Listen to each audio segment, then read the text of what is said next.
All right, I'm going to start this video today. Keep it simple.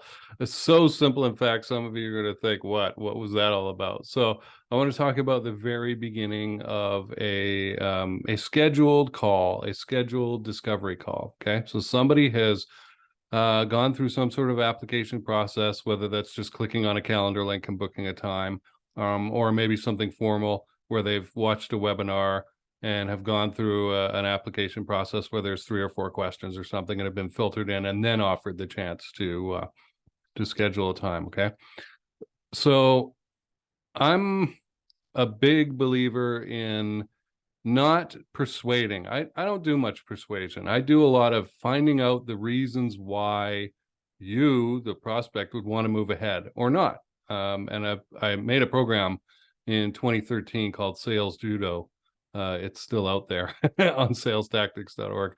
And it's kind of sales on fire light, but it uses the same principles. Anyway, the principles haven't changed since then. What I taught in 2013 works perfectly fine today. In fact, I was talking to a guy yesterday who was a spin selling trainer.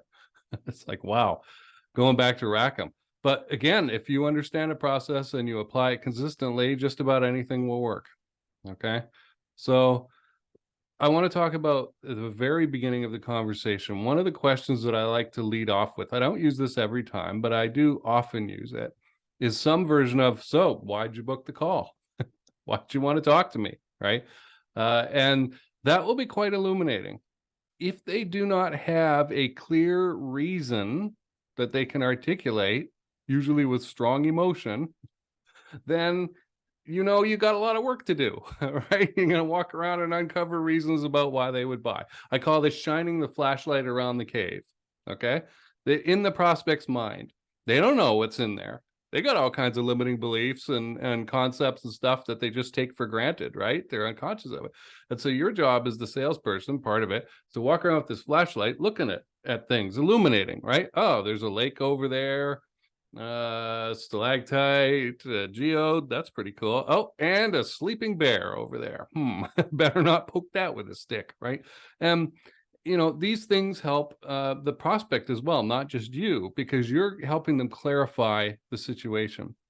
However, if on the other hand they do have a very strong reason, well, Jason, I wanted to talk to you because I'm having this issue and it looks like you guys could be a problem or a solution to it.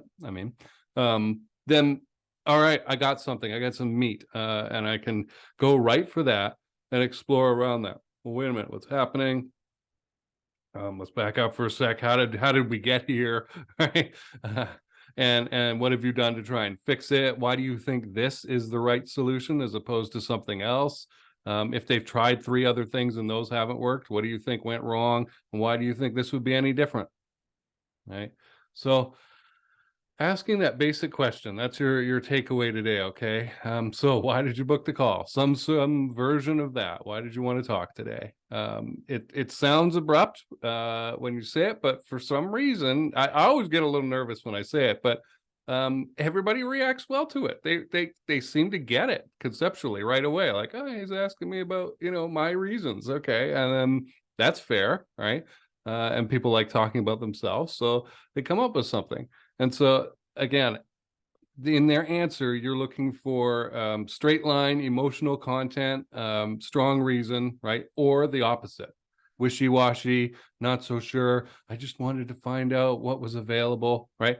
Now, tomorrow, I'm going to talk about all prospects lie, especially at the beginning of the conversation, which will give you some more insight on their answer here today. But it's a great starting point. It really is. So why did you want to talk today?